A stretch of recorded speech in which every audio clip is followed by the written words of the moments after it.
Isa na namang man in uniform ang pinaghahanap ngayon ng kapulisan matapos nitong pagbabarilin ang kanyang kinakasama at kapatid nito sa Catarman, Northern Samar noong March 2, 2026 ng umaga.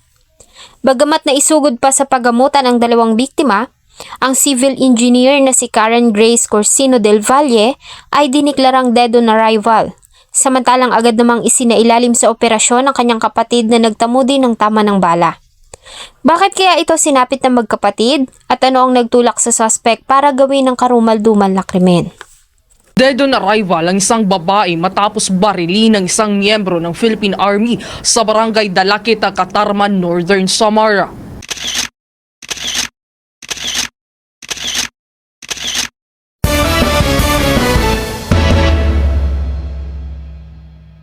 March 2, 2026 ng alas 9 ng umaga, nang makatanggap ng tawag ang tanggapan ng kapulisan ng Catarman Municipal Police Station.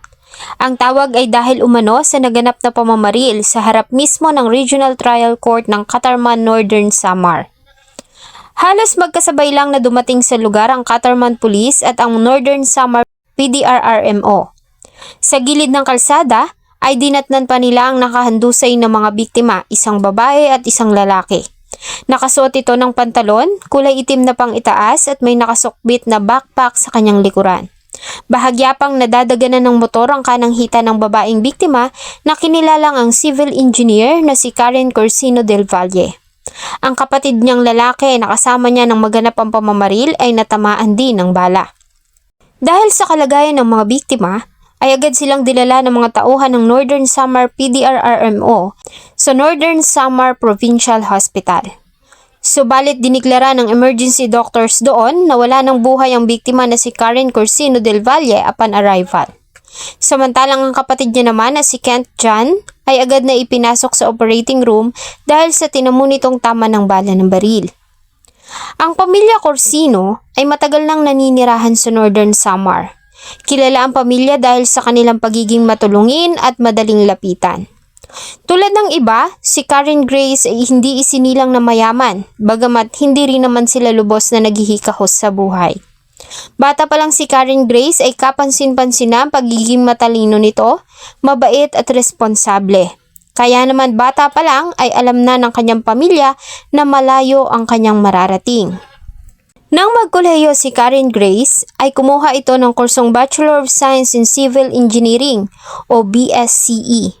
4 na taong kurso na nakafocus sa design, construction at maintenance ng mga gusali, kalsada, tulay at iba pa. Sa 4 na taon sa kolehiyo ay nag-focus si Karen Grace sa pag-aaral. Hindi lang para makakuha ng matataas na marka, kundi para na rin masuklian ang paghihirap ng kanyang mga magulang at ilan pang mga kaanak na tumutulong sa kanyang pag-aaral. Dahil sa kanyang pagtitiyaga at determinasyon ay nagawang makapagtapos si Karen Grace. Nang makapasa sa Civil Engineering Licensure Examination o CELE, ay agad siyang natanggap sa DPWH Northern Samar 1st District Engineering Office. Nang magkaroon ng trabaho at kumita ng sariling pera, ay nagawa ng tumulong ni Karen Grace sa kanyang pamilya at syempre sa pag-aaral ng kanyang mga nakababatang kapatid. Kalaunan ay umibig ito at ikinasal at bumuo ng pamilya.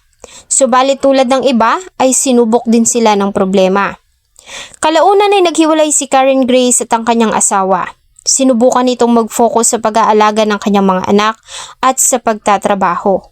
Hanggang sa makilala niya ang pangalawang lalaki na nagpatibok ng kanyang puso sa katauhan ni Sergeant Jerome Luz Tejero. Si Sergeant Jerome Luz Tejero ay member ng Philippine Army na naka-assign sa Maulong, Catbalogan, Samar.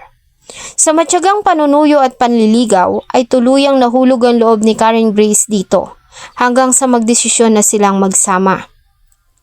Noong una ay maayos ang naging pagsasama ng dalawa, subalit kalaunan ay lumabas na ang mga problema. At isa na nga dito ay ang malimit nilang pag-aaway na nauuwi pa sa pananakit at pang-aabuso. Sa tuwing mag-aaway ang dalawa ay sinasaktan ni Sergeant Jerome Tejero si Karen Grace at may mga pagkakataon pa na pinagbabantaan nito ang biktima na papatayin. May kasabihan nga na kahit gaano man kahaba ang pisi ay may katapusan din. Ito ang nangyari sa dalawa. Dahil nang hindi na makaya ay nagdesisyon na si Karen Grace na hiwalayan ang mapang-abusong kinakasama. Subalit hindi dito natatapos ang lahat dahil kinasuhan ni Karen Grace si Sergeant Jerome Tejero ng VAUC o paglabag sa Republic Act 9262. Ang unang hearing ng nasabing kaso laban kay Sergeant Tejero ay dapat nagaganapin noong March 2, 2026 ng umaga sa Regional Trial Court ng Katarman. Kaya naman maagang gumayak si Karen Grace sakay ng kanyang motorsiklo ay sinamahan siya ng kanyang kapatid na lalaki na si Kent Chan para magpunta sa gaganaping hearing. Lingid sa kanilang kaalaman ang sasalubungin nilang panganib. Sa kuha ng CCTV sa isang tindahan sa labas ng RTC ng Katarman sa timestamp na 8:45 ng umaga ay nakita ang pagdating ng suspect na si Sergeant Tejero sakay ng kanyang kulay itim na Honda Click na motor. Nakasuot ito ng pantalon, kulay puting t-shirt na napapatungan ng itim na jacket at kulay itim na sombrero.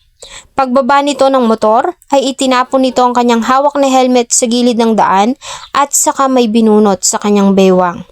Sa audio ng CCTV ay umalingaw-ngaw ang 3 sunod-sunod na putok ng baril at hiyawan ng mga tao. Nang pabalik na ito sa motor ay maririnig ang malakas na pagsigaw ng isang babae na sinabing ang kapal ng mukha mo. Dahilan para muling bumalik ang suspect at muli itong nagpaputok. Bago ito muling bumalik, sumakay ng motor at mabilis na lumayo. Hindi na nito nagawa pang muling damputin ang kanyang helmet.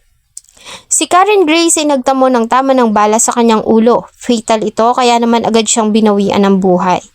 Samantalang nagawa pang makausap ng mga investigador ang kapatid nito na si Kent Chan bago ito ipasok ng operating room kaya naman nakumpirma nila na ang suspect ay si Sergeant Jerome Los Tejero. Dahil dito, ay agad na nagsagawa ang Katarman Municipal Police Station ng isang manhunt operation. Kasunod nito ay nakipag-ugnayan din sila sa 803rd Infantry Brigade ng Philippine Army na agad din namang kumilos nang makumpirma na isa sa kanilang kasamahan ang responsable sa naganap na pamamaril.